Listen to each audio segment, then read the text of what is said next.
Good morning. Welcome to Filler Stop Podcast Friday Breakdowns. This is the Filler Stop Podcast channel bringing you 5 great shows a week.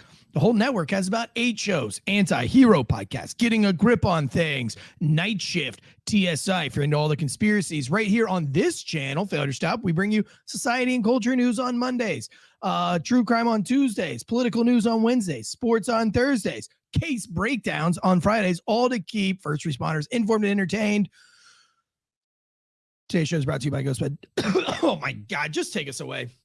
Take us away. The growing calls across the nation to defund the police. To end policing as we know it. Off the charts violence in New York City. 11 people shot in just 8 hours on This is Sunday. about the police officers who every single day put on that uniform and they run towards danger when we run away from it. Oh God. I sneezed, coughed, farted all at the same time. It's inappropriate, but that's what happened. Glad we had this little intro to go to save me from that embarrassment. I also have an extremely scratched eyeball from jiu-jitsu, so that's not pink eye. Josh didn't fart in my pillow, but I am in bad shape. Eye injuries are the worst.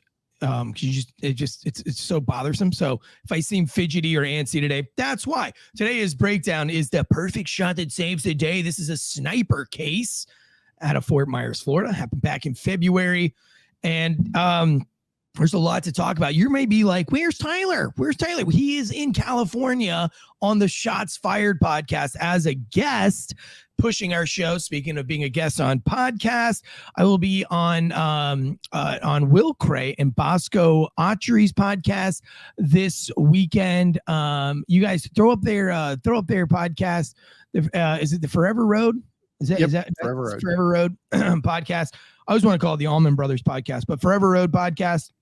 So I guess they're doing a Father's Day special, and they wanted to showcase the worst father on Father's Day, which is myself. So that'll be there.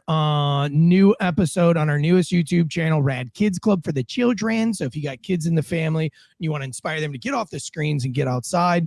This is a show by kids for kids to inspire them to get outside. So all they got to do is, I know it's weird, right? Like you have to use a screen to get them to get off of the screens. But really the goal of that channel is to get kids excited to be rad and to do rad things and to go on rad adventures. Yesterday, they went wakeboarding with a world champion wakeboarder, female teenager. And we didn't get home till like 1 a.m. Yep. 1 a.m, Josh. That's why I am like this right now. I'm a scratched eyeball, hungover, although I didn't drink any alcohol. I'm just kind of like fun hungover. I'm hungover from all the fun.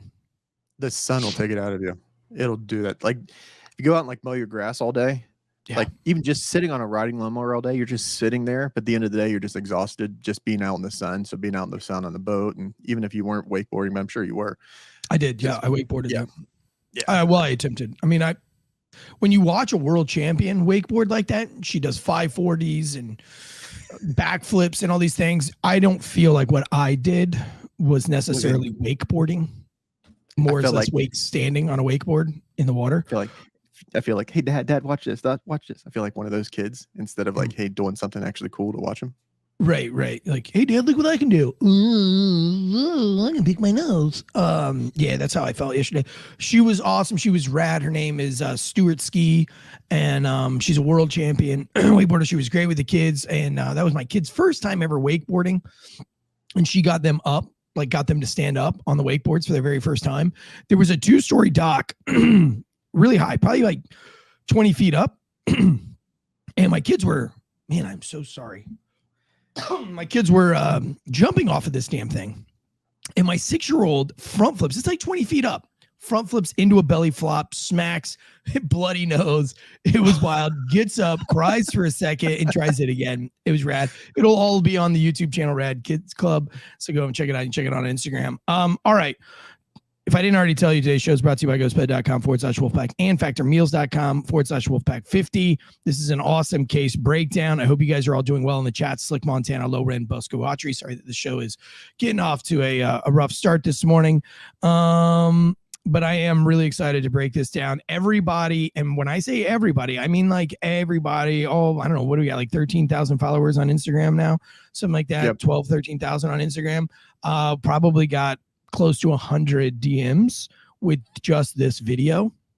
Yep. And, there's not so much to break down as there is just so much to relish in.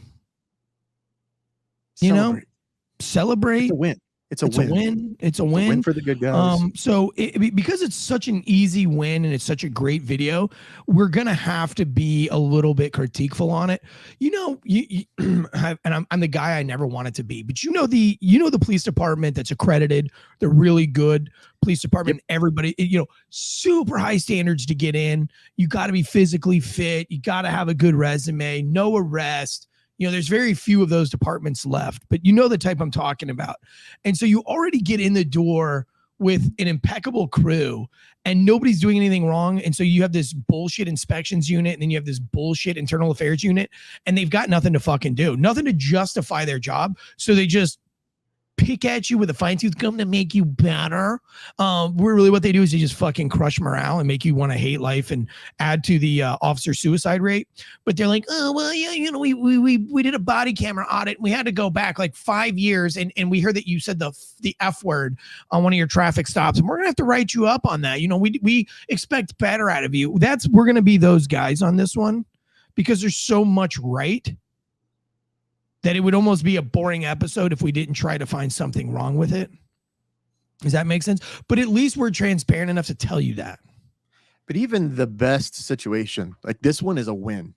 A big, resounding W, touchdown, Super Bowl. You get the ring. You're going to Disney World at the end of it. This is a win. But every win, no matter what, even in the military, I think that's what it started from with me is we do like after action reviews. We sit down and go, this is what we said we were going to do. This is what we did.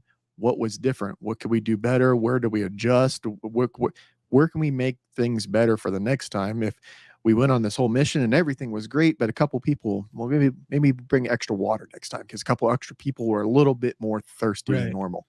So you go through this whole after action review and maybe you air the tires up in the vehicles a little bit better, the top the fuel. Like there's always something that we can do better on. There's no situation that's perfect. We can come. This is as close to it as you can get, but there's this still a bad tragic situation for 2 other people that were hostage in this thing, but.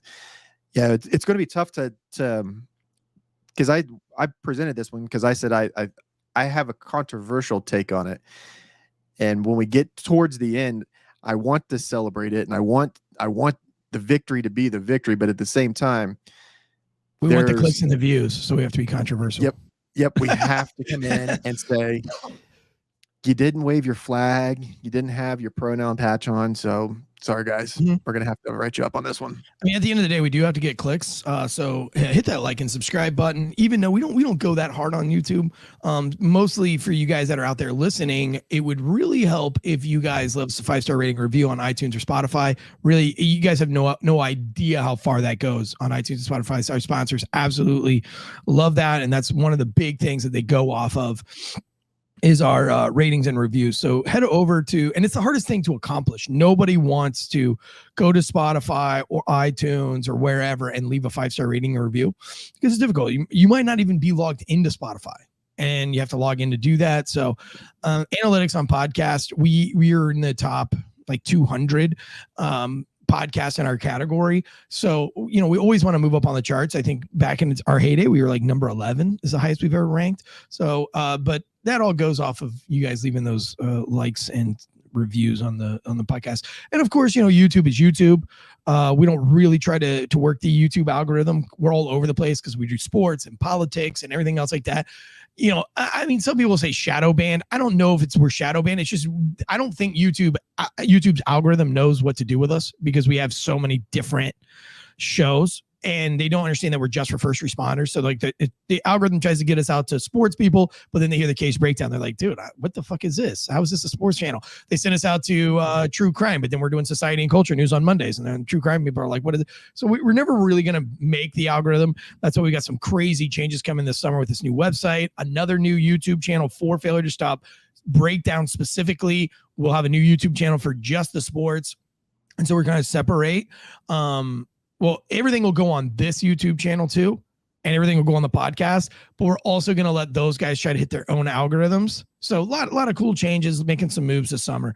Get ready for it. And of course we had the new podcasts coming on board, which was Two Cops, One Donut and Donut Shop podcast. So go ahead and head over there and let them know that the Wolfpack is excited to have them on the C-Minus Media Fire Stop Network. All right, let's get into this. This is out of Fort Myers, Florida, Flow Rider. By the way, I do want to just take a quick mention on Slick Montana right here that says, let's see, good morning, wakey, eggs and bakey, hands off your snaky, guns up, giddy up. I love that.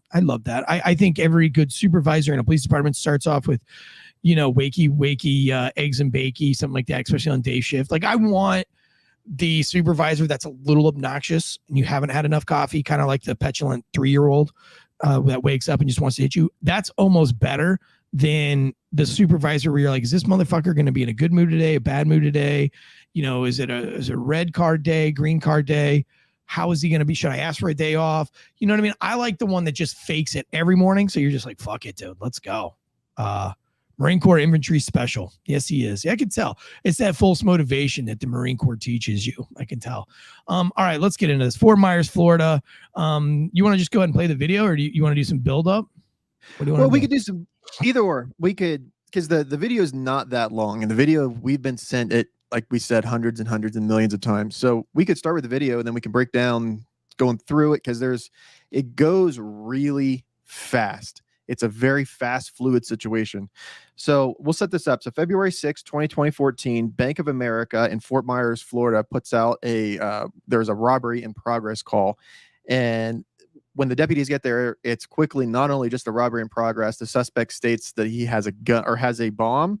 He is armed with a knife and he has 2 hostages. I'm not sure how long they tried to chat with him, but judging by the amount of people that are there in full cool guy gear, I'm going to guess they were there for more than 10 minutes trying to negotiate with this guy. And it gets to a point where negotiation is not going to happen. He has the one female suspect in a headlock, has a knife, brings the knife to the suspect or to the victim. And that's when cool guys do the cool guy thing. So here we go. We'll start playing the video. So this is from police activity. This is some security camera footage, and we'll play it all the way through first, and then we'll go back and pause and go through it.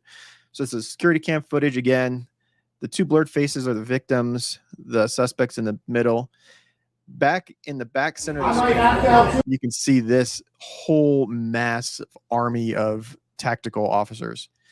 And they have a contact officer in the front negotiating, trying to get this person to come out. And then you have the rest of these guys back here.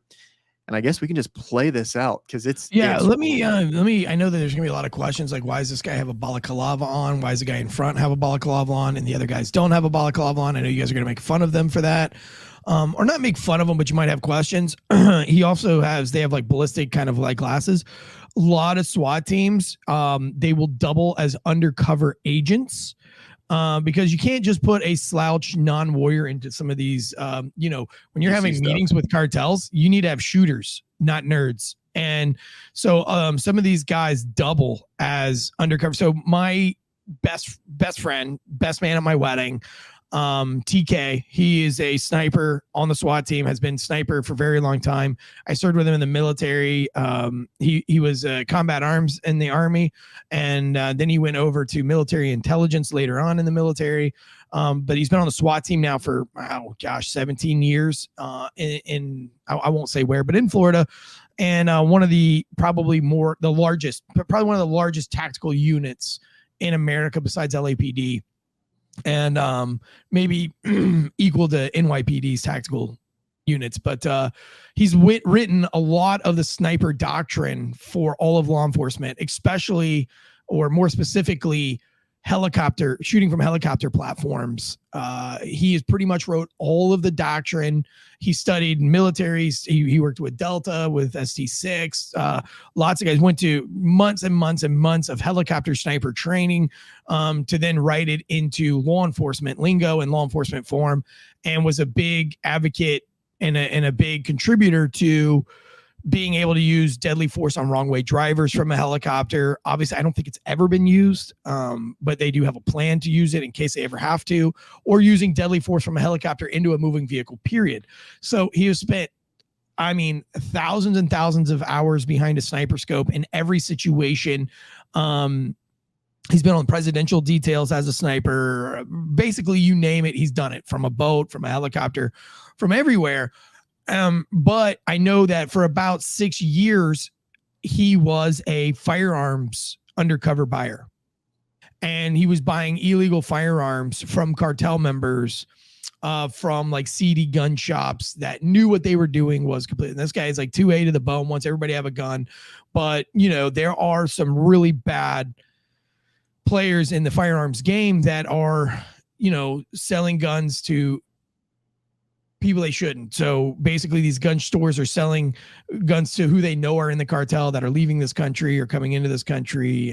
And so he would wear a balaclava on a lot of his operations with different glasses, different style of glasses than he normally wears, so that when he can do his SWAT raids, people won't pick up that, you know, when he's doing these undercover firearms buys, which is really dangerous, right? Because there's a lot of firearms involved in a firearms buy. And who would have thought? Yeah, who would have thunk it? So he's got incredible stories. They were chasing one guy that jumped out of an airplane, parachuted out of an airplane to get away from them, ditched the airplane into the ocean type shit. Really crazy stories. He's got some fantastic stories. It really does remind me of Bad Boys too. But anyway, so before we get going and you're like, why are these guys wearing balaclavas? They are no doubt undercover agents in some way, some capacity. Also, if you're watching this on YouTube, they highlight a computer monitor and you're like, well, what was the significance of that? You're going to see that here in just a second. Oh, by the way, why is the guy in the back not wearing a helmet?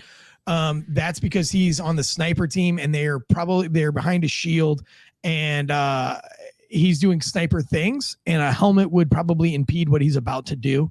So, again, very well thought out. These aren't, you can tell that this isn't a flimsy crowd. This doesn't want to be, I bet you half of that team are operators in the military outside of this. So these aren't just wannabes. I guarantee you, in Fort Myers, Florida, it's very hard to get on a special operations unit. Very, very, very difficult. A lot of these guys are Force Recon, Green Beret, SEALs, Ranger Battalion, or just the cream of the crop cops. So here we go. Yeah, your guy in the back. One thing I want to point out, the guy in front of him is the tripod. Right. He's using the shoulder of the guy in front of him, so that's going off right next to your buddy's ear. So, and the guy in front of him has a shield.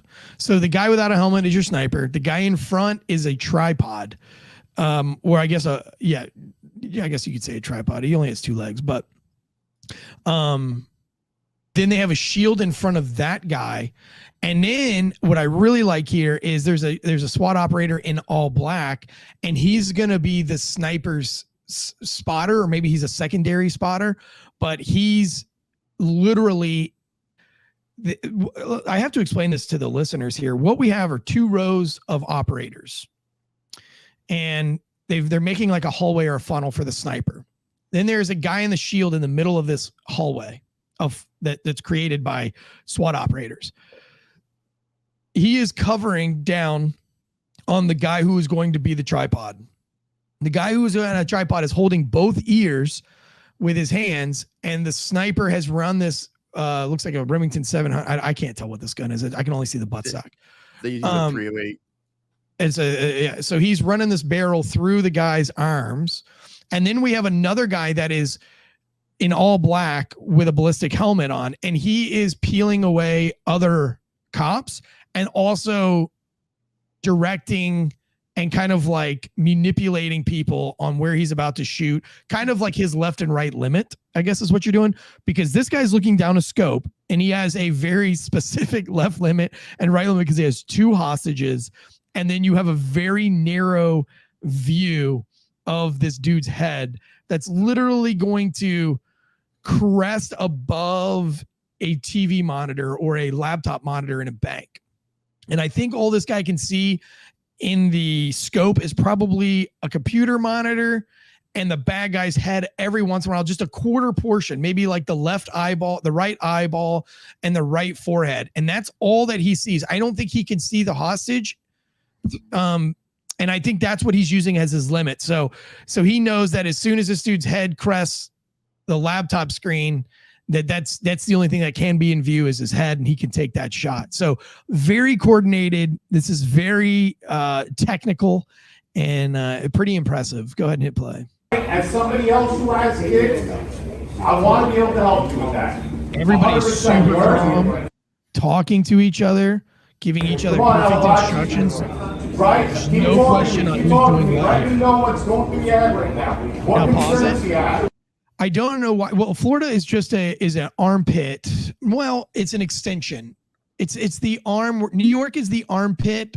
Florida is the arm of New York. Everybody in Florida is a fucking Yankee. That's why I left Florida, because the Yankees are really ruining Florida. And I know that we have a lot of Yankee listeners, but we didn't have toll roads in Florida until you fuckers got there. We didn't have roundabouties until you fuckers got there. We didn't have concrete jungles, like little miniature New Yorks, until you guys got there. And now all of our department, I remember people say all the time that I talk like a Yankee, and it's because I grew up in St. Augustine, Florida, and there is nobody there. Everybody there is from Yankeeville. Now, my parents are like third generation Floridians. So my parents, my family, my grandparents, my parents, nobody has a Yankee accent, but everybody, it's so bad in Florida with the Yankee accent that they try to crossbreed Florida and Yankee. And you'll hear something that sounds like this. Can I get a hot dog, y'all? And you're like, whoa, what the fuck just came out of your mouth? Can I get a hot dog, y'all? I just had a mild heart attack. It's gross. Florida's gross. So now you hear this hostage negotiator, which is 100% a Yankee. If you listen to our Florida live show, we had a brilliant officer come on when our Ken Shamrock episode, when we were live for all the Jacksonville police officers, Jacksonville Sheriff's Department. And he got on there and he was talking like this. And I was like, why do you got to talk like that, dude? You live in Florida. He's like, because I was in 9/11, motherfucker. I was in fucking 9/11. Okay.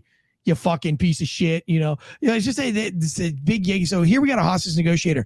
I'm telling you right now, nobody with that accent is talking to me from anything, because that accent makes me angry. Yankee accents, I think there is something to Southern charm, and I want to hear Southern charm, not that fucking harsh Yankee. I want to hear that good old, hey partner, hey buddy, hey bud, hey bud. We don't need to do all that. Okay, welcome to Florida, man. You want to go to Disney World?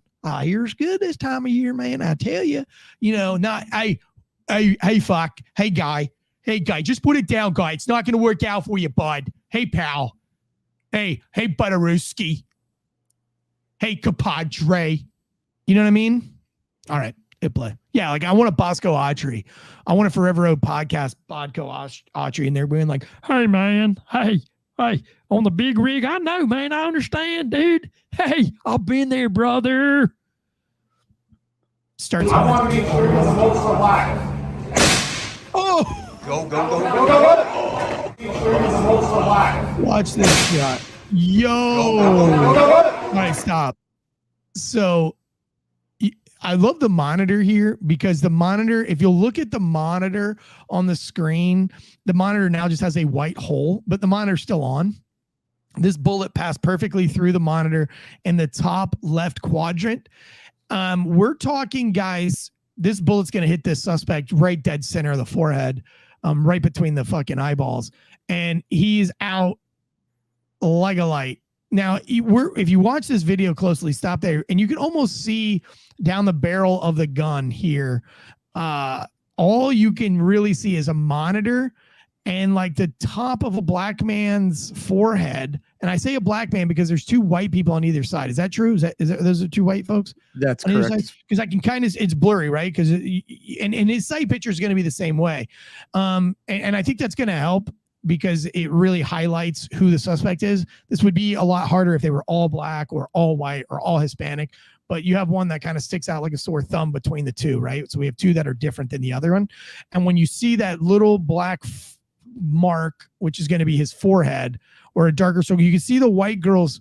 And I'm not being racist. I'm really trying to paint the picture for our audio listeners. What you see is a gleaming white forehead, but you can't tell it's a forehead because you're only catching less than a quarter of it.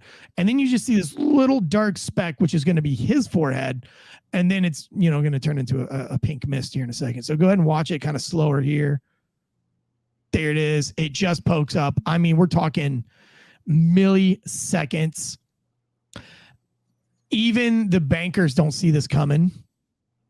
Look at that red brain mark right there on the counter. I mean, instant, like that's his brain right there on the fucking counter.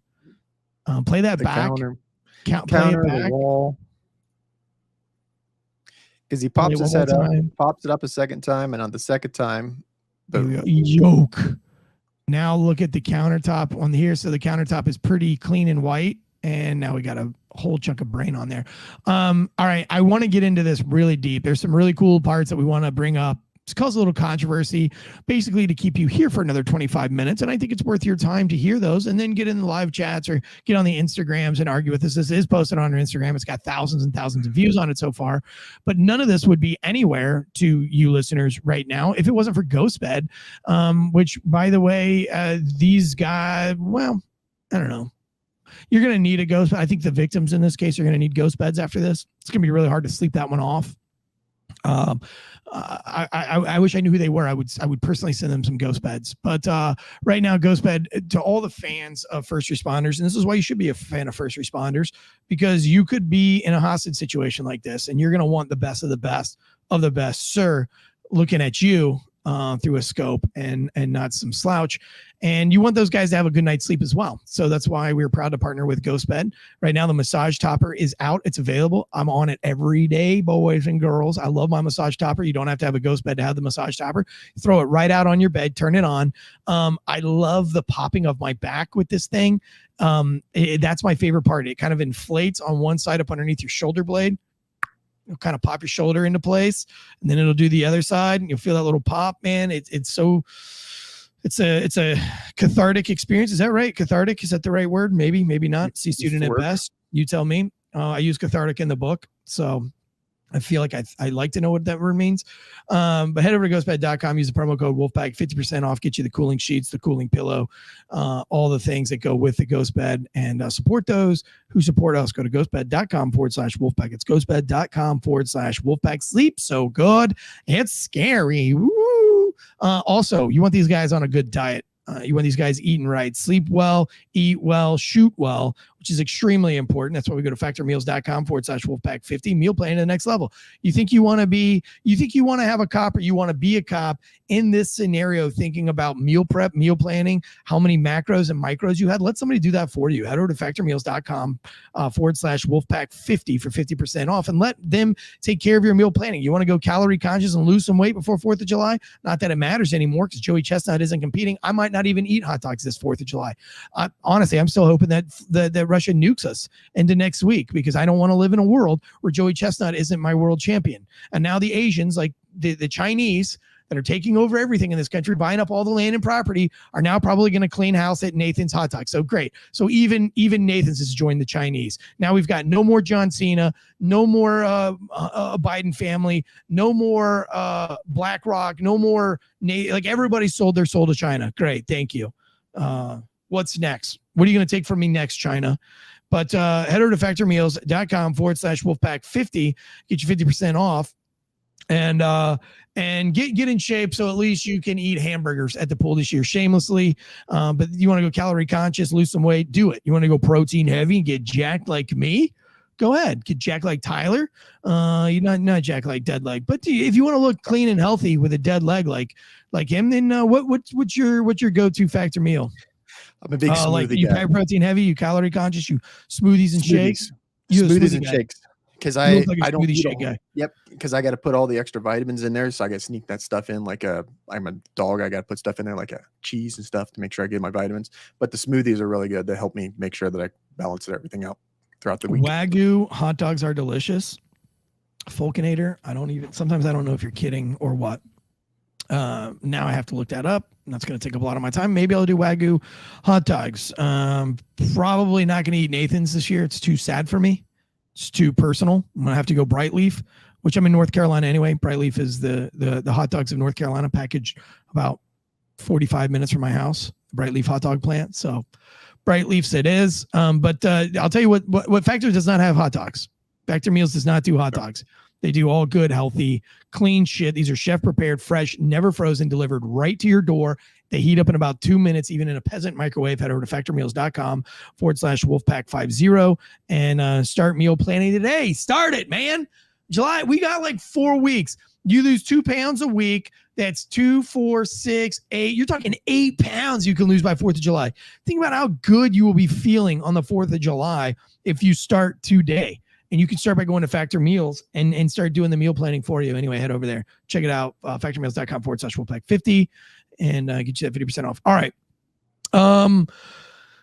Let me start by saying these snipers, my buddy TK, thousands of hours behind his scope. So this guy, I talked to him. They shoot through TVs in practice. They shoot through car windows for practice. They shoot into glass water bottles. They shoot through glasses of tea, milk, because it might be different. The research, the paperwork that TK has done in the last 16, 17 years, the write-ups, the research for different companies, for different ballistics, for glasses, really, and he's kind of autistic, right? He's definitely on the spectrum. He has a twin brother, so I think that runs common. His brother, I don't know if he suffers from like spinal bifida or something, but his brother is an anesthesiologist, so definitely on that genius. He's a pediatric anesthesiologist now, so he's definitely on that like autism, nerdy, I have secret powers scale. You know what I mean? TK is on that spectrum too. A funny story about TK and I is that he was a SWAT operator in Florida. He was in his mid 30s. I was 19, and we got put on a 6-man recon element in Afghanistan together. And I was the young guy, and we were both the 2 lowest ranked because he signed up because his brother, who was a sergeant, his little brother, was going to Afghanistan. TK did a 2-year enlistment just to deploy with his brother, only to find out they would not deploy them. They would deploy them together, but not put them together. So they were on opposite sides of the country. And now TK finds himself with me. Now TK is, and I would later go on in life to live with this guy. He is a OCD, undiagnosed OCD. He suffers from OCD. Water spots cannot be in the sink. Dishes cannot be in the sink. Trash cannot be in the trash can. He has a commercial shampooer that doesn't even go in the closet. It just stays out. He shampoos about 2 to 3 times a day, the floors. His table, which has been in his house now for, 16 years, still has the plastic wrap on the table. And I'm not sure that he's ever eaten dinner on that table. He washes and vacuums his truck almost every single night. Lines in his yard, which is like 6 acres, are all straight. It's no fun. He is the no fun zone. Having fun with Tony is like trying to have fun with a box of toothpicks. It can happen, but very, very difficult.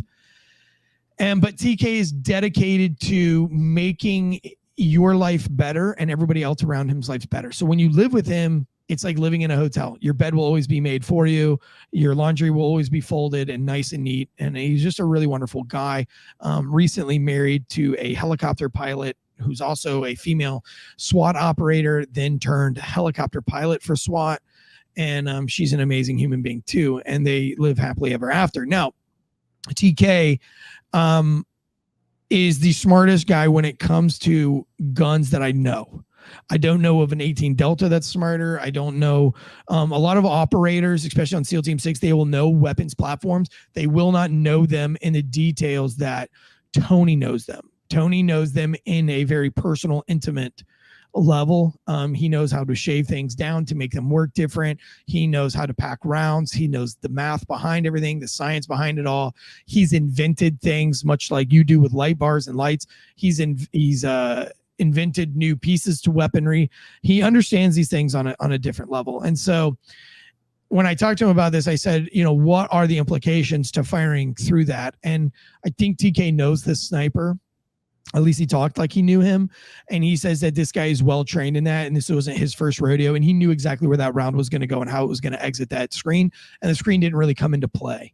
And I know that that's going to be our biggest criticism, but I would like to, for a second, say, what if he was wrong? That's my concern. That is where my worry, and every time that one of my friends or somebody sent me to this video, I've said the exact same reply, almost verbatim. This is a win. I want to get up there. I want the Super Bowl ring with everybody else. But next year, when this play comes up, that we're talking about a lot of things that make this scenario a win. If applied in other situations, the margin of error and the likelihood of something going catastrophically wrong exponentially goes higher. I did a little digging down the firearms rabbit hole to what round was used, because they specifically noted that it was a 308 round, that it was specifically used for this to be able to penetrate through objects and things that will deflect the round after it's been fired out of the weapon. To go down this rabbit hole, some of these people that are gun nuts, that goes down into like hunting at long distances and like game and things like that, to where they're worried about things like hitting a bush, hitting a leaf on a tree, and that being enough to deflect it, let alone shooting through a computer monitor. So the distance from the end of the rifle to the back of the computer monitor is not that far. The distance What do you from think? the What front do of you think it is? What do you think it is? 20 feet? At most? 14 feet? Less than 25, 30 feet at most. Yeah. You're within that reactionary gap that if he has a knife and he comes at you, that would be a reactionary gap scenario situation. Which is also crazy because you think that snipers probably don't practice shooting that close a lot. Yeah, they do. They shoot a lot. They shoot a lot. When it's I really was in the fucking Army, close. You know, when you I just say as a layperson, when you think sniper, you don't think shooting at 14 feet. No, but what you do, so one of the things when I was in the Army, back then we were cheap. And when we go to the range, we'd shoot and we would take 2 balloons and fill them up with helium. So they're going to have buoyant in the air. We'll tie them to an RC car and go drive the RC car in the field. So then your coach is telling you, your target's the red balloon, and they'll tell you when you have to fire.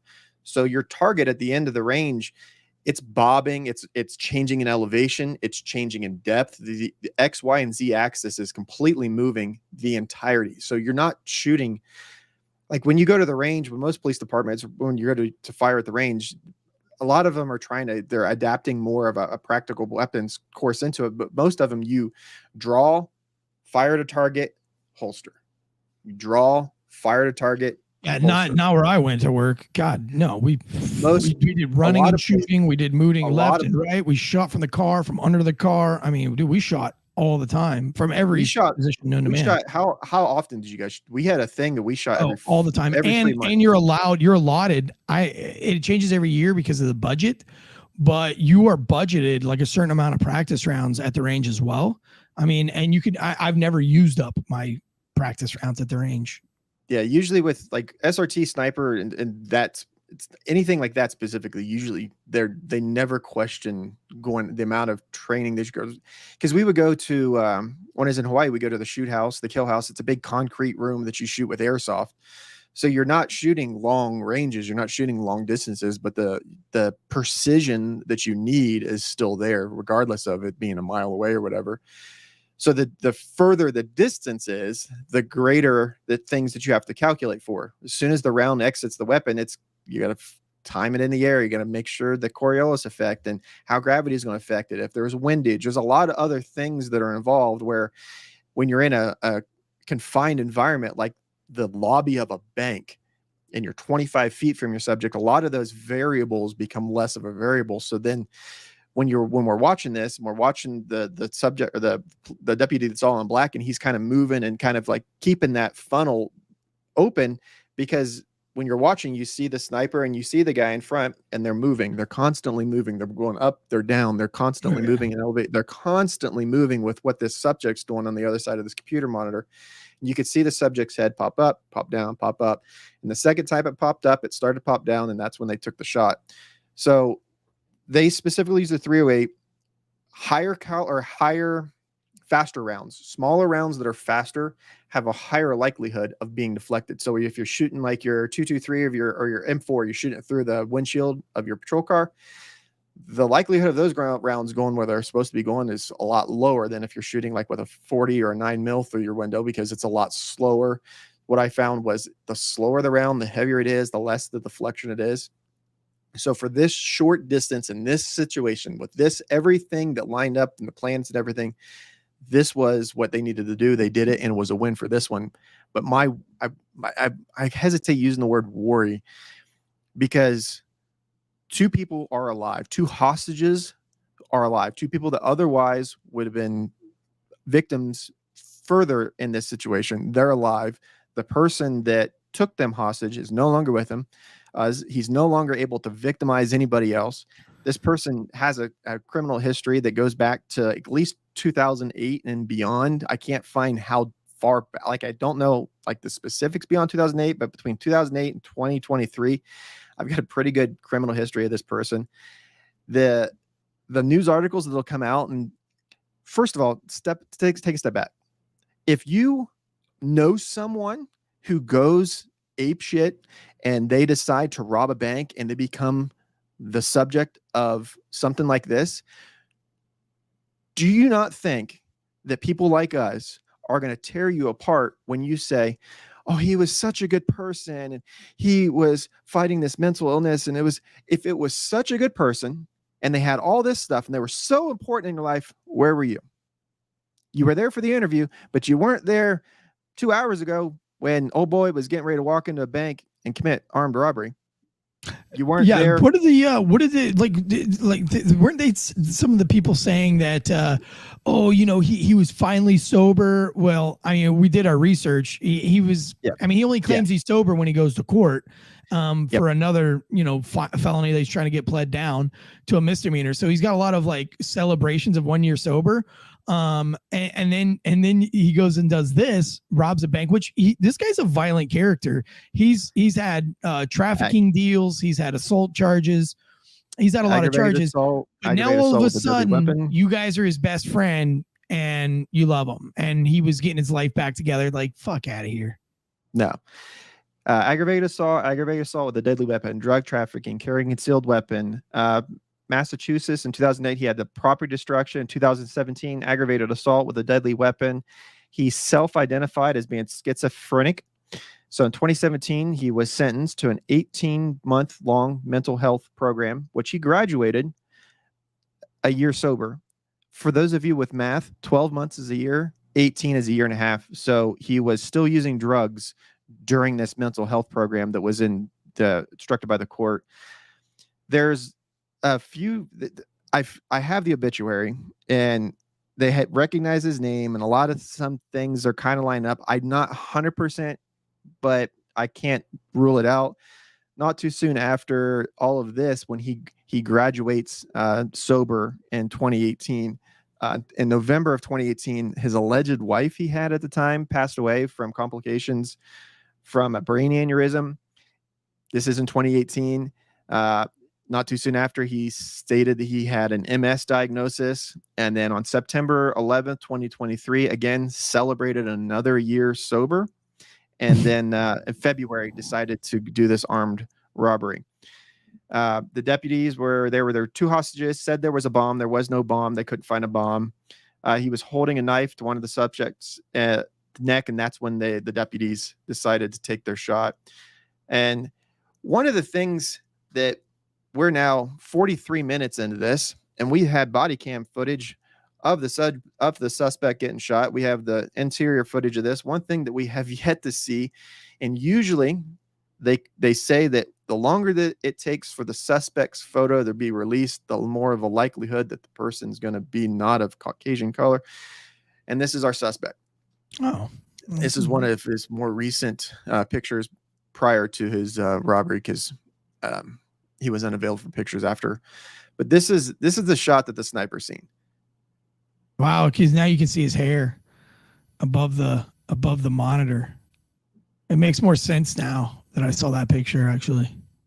So that's exactly you got your officer your deputy in the front that's creating the platform to get you a level firing position. Got your sniper in the back, maintaining sight picture. You got your officer or your deputies to the right and to left. They're clearing that funnel out, moving with the suspect, moving with the funnel.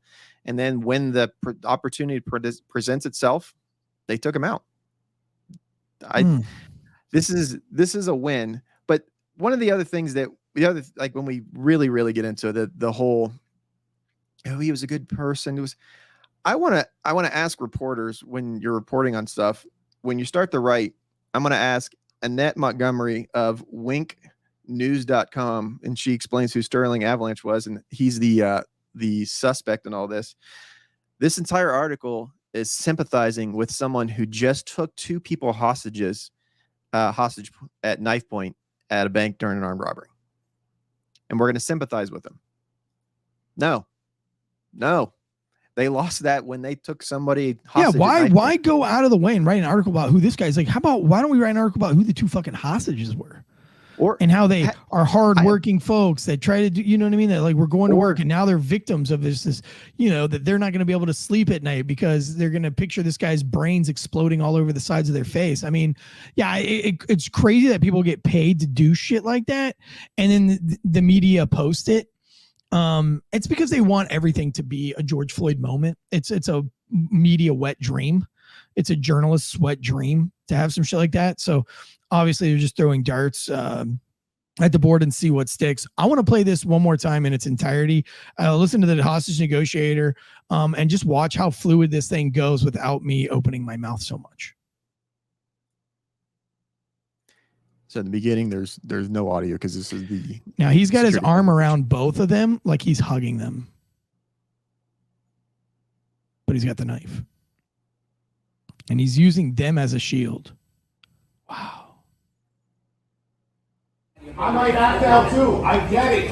I can empathize with that situation. Believe me, I can. Okay? And I want to be able to help you with that. Right? As somebody else who has kids, I want to be able to help you with that. 100%. You heard? Come on, Alavachi. Right? Keep talking to me. Keep talking to me. Let me know what's going through your head right now. What concerns you have. I want to make sure you're the most How'd you get through his head? Go. Make sure you're the most relaxed. Go.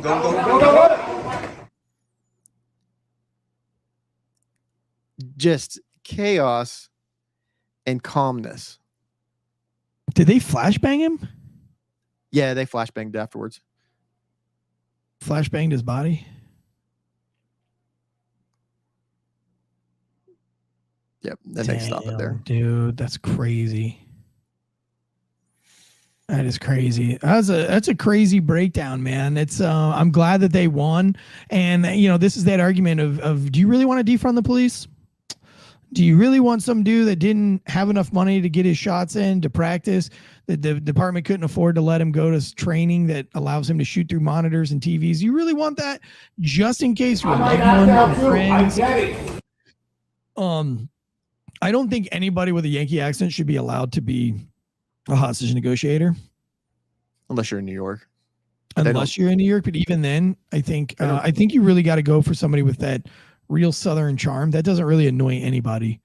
But I know when I podcasted with Boston Joe, we had more complaints about people hating his accent than anything. Like, I always loved his accent. That's why I enjoyed I think it was really funny. But I mean, dude, we got so many messages like, oh, I love the podcast, but I can't stand this guy's fucking Boston accent. So I don't know. I say it all in fun. I love you Yankees. I'm a Florida boy and I got to make fun of you. Just like I make fun of troopers and Marines and everybody else. Let me hit the chats for just a few minutes while I close this thing out.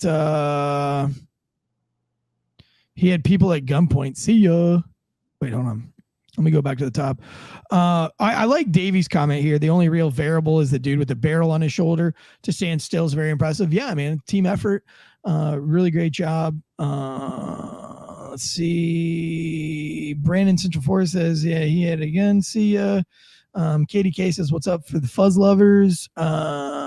Seems sober enough from folk around and find out. He was just getting it together, Brandon Central Florida says. Yeah. He had a big heart. Yeah, well, he's got a big hole in his head. Guess that helped out.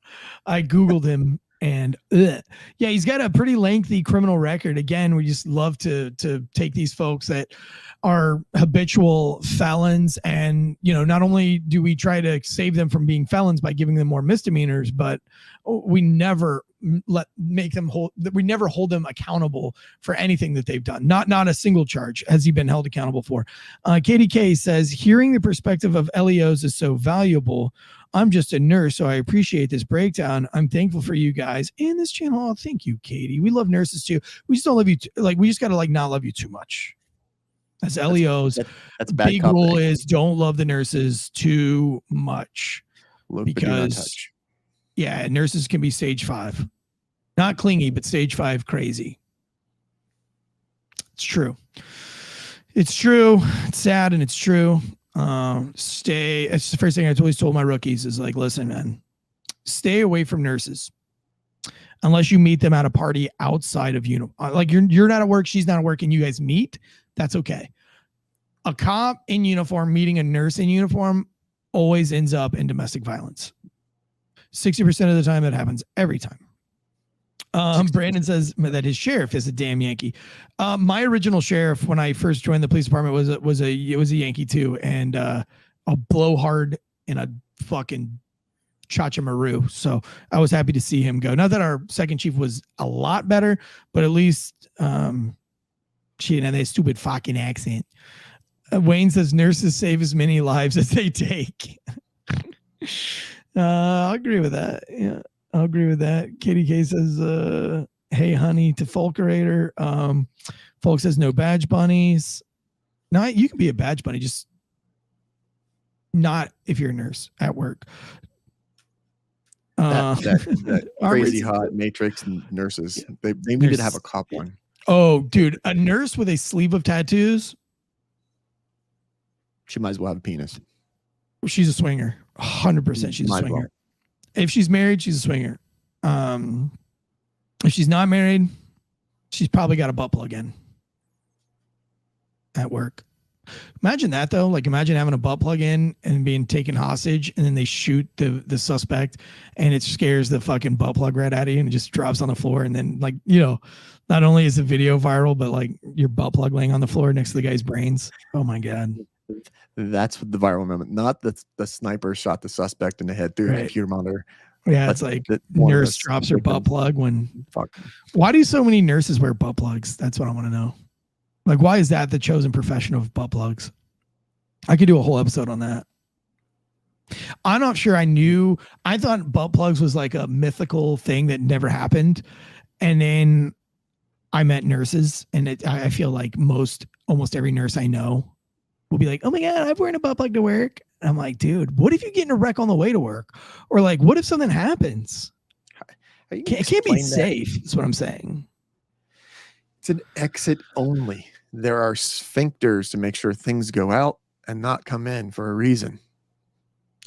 Davey says crazier chicks who dye their hair and eyebrows. Now, if you have a chick that has dyed hair and then one of those looped nose rings that goes through each nostril and a sleeve of tattoos, oh, mental illness off the charts.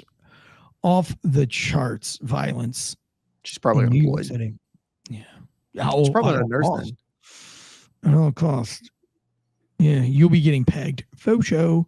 All right. Well, hey, Davey says he wasted 6.5 months of his life and $20,000. And that was just on the bar tab. And maybe a little bit of blow for her on the side. I'll do it for 10 Davey's good for it. Oh, Davey's good for it. Davey's bought rounds of drinks. I've seen Davey drop about $8,000 at a fucking meetup. So can't say that I'm surprised. Had to be close to this weekend. No, it was probably $800, $800 or $900. It was a lot of money though. $800 is $8,000 to a peasant like me. So there's where the exaggeration goes. All right. Well, I love you guys. I will be on the Forever Road podcast this weekend. So make sure you guys tune into that. And KDK, let's see. Your butthole don't slam shut. Yep, lots of good stuff going on. Thank you guys for being a part of the YouTube chats. Thank you for listening, and hope you guys have a wonderful weekend. Stay frosty, stay alert, stay alive. We have Go a guest listen to for next Night week. Shift TSI. Oh, the Night Shift TSI episode is so good. It's this Egyptian archaeologist. We talked to him. He's in Egypt on the podcast. Egyptian archaeologist that studies chemistry and came up with these theories that the pyramids are not what we think the pyramids are. Crazy episode, dude. If you like Egyptian stuff, if you like pseudoscience, which I call like real science, I think pseudoscience is the science that they tell us. But I think there's enough evidence that these pyramids are really old and they conducted electricity and they were it's so cool. It's such a cool episode of Night Shift TSI. One of the coolest podcasts I've ever done, to be honest with you. If you're a nerd, if you love ancient history, if you love all that like conspiracies of the things, this is a real Egyptian archaeologist and it is a great episode. So go to Night Shift TSI for top secret information, and it's Ancient Chemistry is the title of the podcast. Go and check it out. And please, if you have children, go to Rad Kids Club on YouTube. It's like and subscribe to their channel and let your kids watch the episodes. New episodes coming out weekly. So until then, guys, this has been Tansy from Failure to Stop C- Media Network and Deadleg from Deadleg Media. We will see you guys soon. Thank you, Joshua. Take us out of here. We will see you next week. Bye.